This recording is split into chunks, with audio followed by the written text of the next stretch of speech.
Hello दोस्तों, आज अपन बात कर लेते हैं वाहक की। यानी डीएनए वाहक क्या होते हैं, डीएनए वेक्टर क्या होते हैं। यानी जेनेटिक इंजीनियरिंग में पढ़ रहे हैं और जेनेटिक इंजीनियरिंग में हम ये देख रहे हैं कि डीएनए वाहक क्या होते हैं, वेक्टर क्या होते हैं।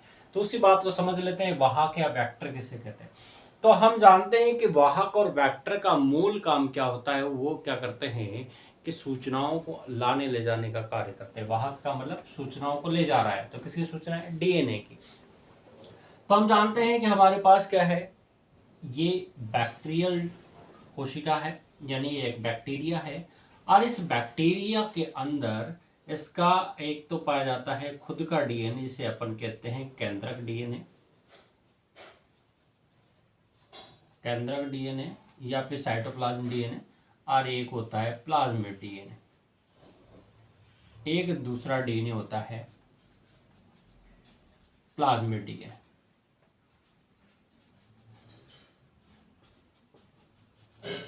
ठीक है, दूसरा होता है प्लाज्मिड डीएनए। और इस प्लाज्मिड डीएनए को ही वाहक डीएनए कहा जाता है। इस प्लाज्मिड डीएनए को ही क्या कहा जाता है, वाहक डीएनए कहा जाता है। और ये डीएनए कैसा होता है, सर्कुलर होता है। सर्कुलर का मतलब ये राउंड शेप होता है। और यही सर्कुलर डीएनए क्या पाया जाता है, ये प्रोकैरियोटिक कोशिकाओं की, प्रोकैरियोटिक कोशिकाओं की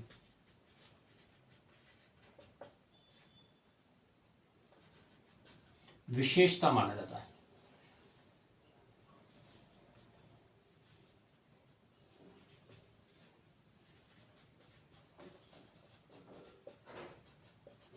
यानी जिन कोशिकाओं के अंदर सर्कुलर डीएनए पाया जाता है, इसका मतलब वो 100% प्रोकैरियोटिक कोशिकाएं होगी।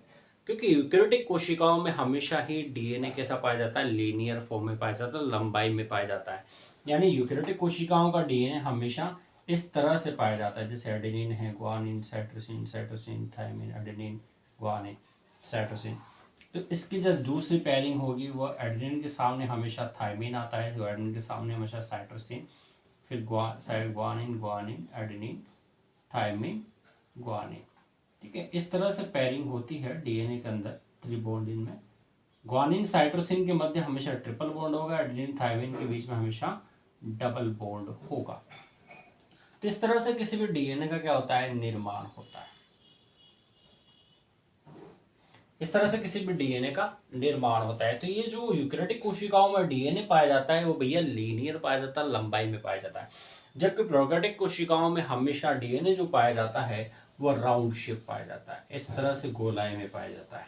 इसमें भी वही कोडिंग तो वही होती है, लेकिन यहाँ पर क्या होता है, डीएनए राउंड शेप में पाया जाता है। इस कारण से इस प्रकार के डीएनए में टेलोमरेज शॉर्टनिंग देखने को नहीं मिलती है, जबकि इस प्रकार के डीएनए में टेलोमरेज शॉर्टनिंग जैसी समस्याएं देखने को मिलती है। लेकिन यहाँ पर टेलोमरेज शॉर्टनिंग क्या होती है उसके बारे में अपन डिटेल से आगे पढ़ेंगे कभी। ठीक है, तो नेक्स्ट वीडियो में जब भी मैं वीडियो लेके आऊंगा टेलोमरेज शॉर्टनिंग का, तो वहां पर मैं आपको समझा दूंगा कि किस तरह से टेलोमरेज शॉर्टनिंग होती है।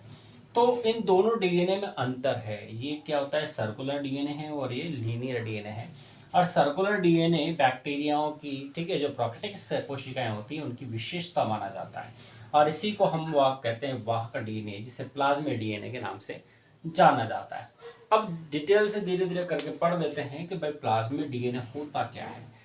तो क्या किया जाता है कि जैसे मान के चलो कि आज हमें जेनेटिक इंजीनियरिंग में प्लाज्मिड डीएनए की आवश्यकता क्यों पड़ी, डीएनए वेक्टर की आवश्यकता क्यों पड़ी। क्योंकि हम जानते हैं कि हमारा जो डीएनए है, जैसे मान के चलो ये डीएनए है, ये डीएनए किसी टमाटर का है या किसी में मनुष्य का है। मान के चलो टमाटर का मानते हैं, क्योंकि अपन जेनेटिक इंजीनियरिंग पढ़ रहे हैं तो ज़्यादातर फसलों के ऊपर जेनेटिक इंजीनियरिंग अप्लाई की गई है। तो बस ये एग्जाम्पल से अपन समझते हैं कि जैसे टमाटर का डीएनए है।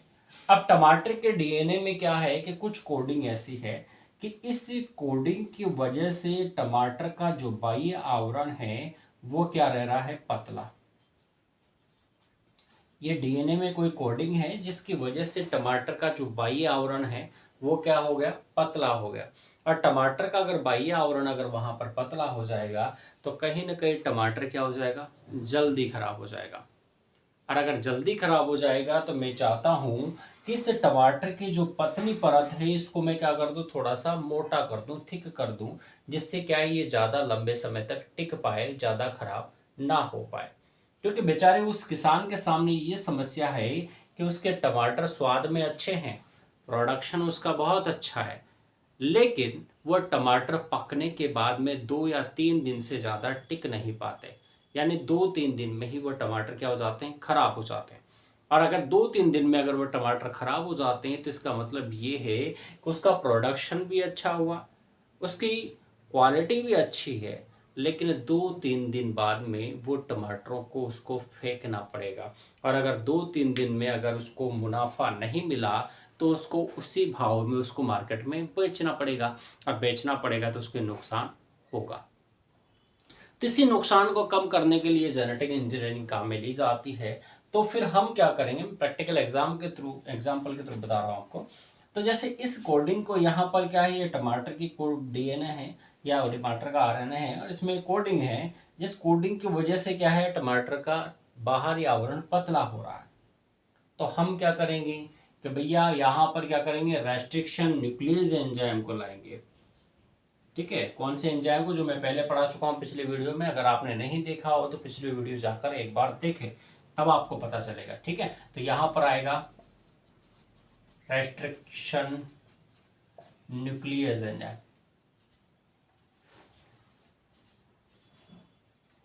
ठीक है, रेस्ट्रिक्शन न्यूक्लियस एंजाइम।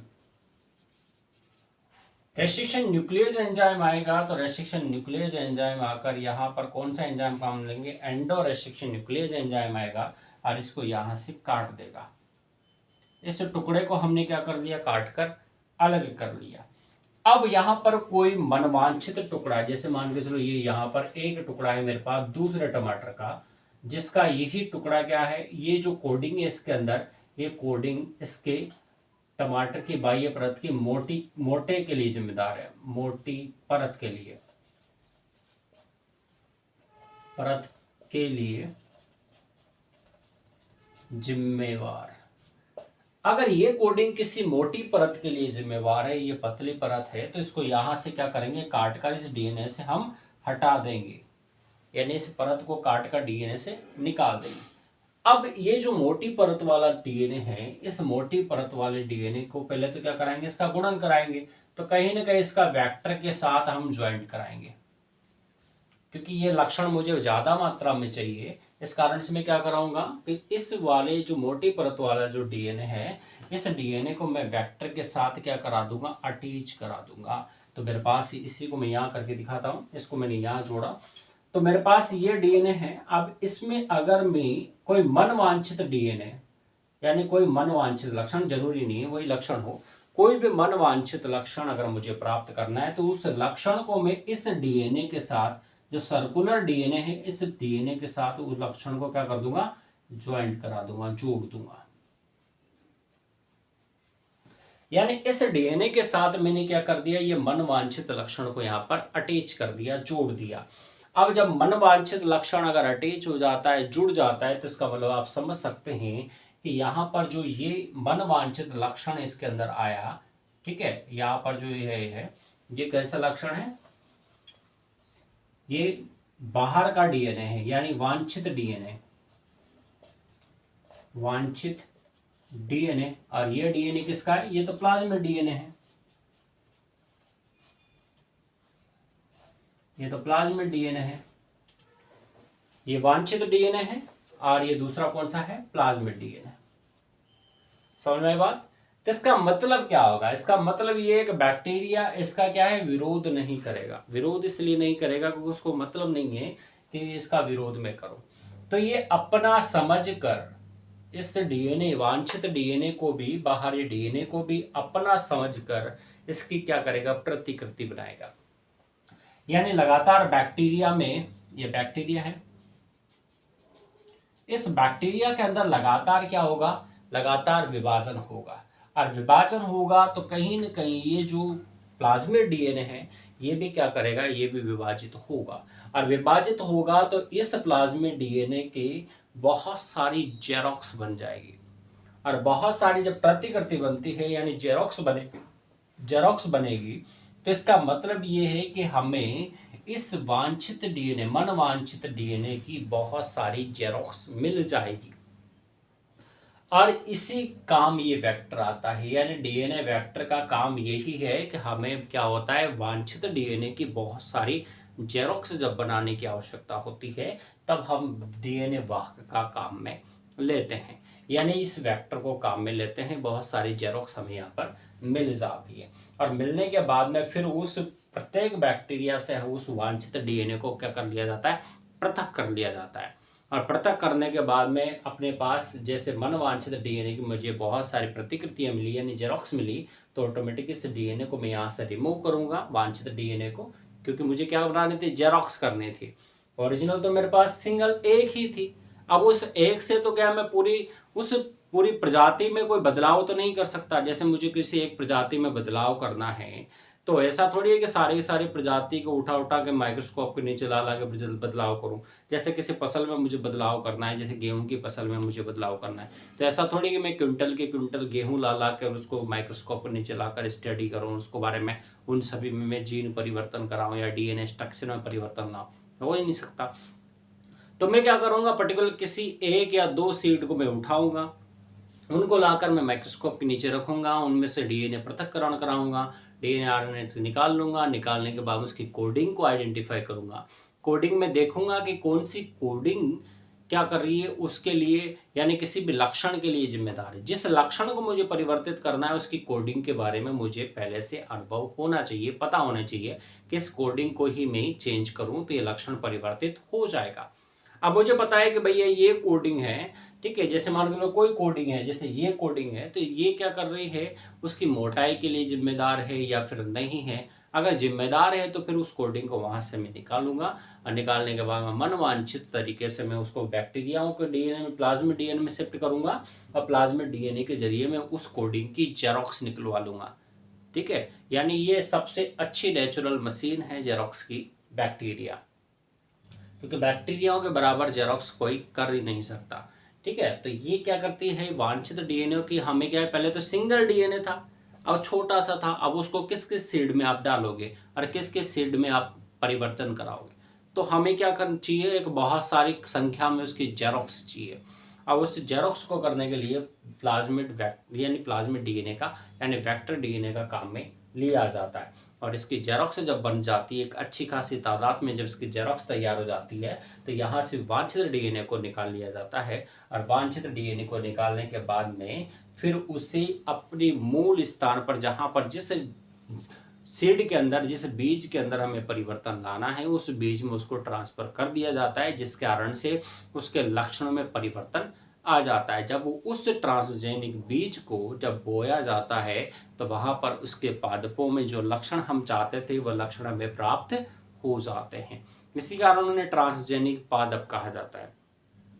या आपने बीटी पादप का नाम सुना होगा, ट्रांसजेनिक पादप का नाम सुना होगा, तो वो सारे के सारे इसी तरह के पादप होते हैं जिनके लक्षणों को क्या किया जाता है, मनवांछित तरीके से परिवर्तित किया जाता है। तो वेक्टर का मुख्य काम यही होता है कि ये क्या करता है, ये एक प्लाज्मिड डीएनए होता है, प्लाज्मिड डीएनए में मनवांछित, ठीक है, लक्षणों वाले डीएनए को अटैच कराया जाता है और उनसे उसकी प्रतिकृतियां तैयार की जाती है और उन्हीं को वापस से ला दिया जाता है। तो ये जरूरी नहीं है कि इसमें एक ही वांछित डीएनए अपन ऐड करें, इसमें बहुत सारे वांछित डीएनए एक साथ में जेरोक्स करवाए जा सकते हैं। ठीक है, तो ये पूरा वहाँ का मैंने आपको पढ़ा दिया। अब इसके बाद में यहाँ पर पॉलीमरेज काम करते हैं, तो पॉलीमरेज वाला टॉपिक हम आगे पढ़ेंगे नेक्स्ट वीडियो।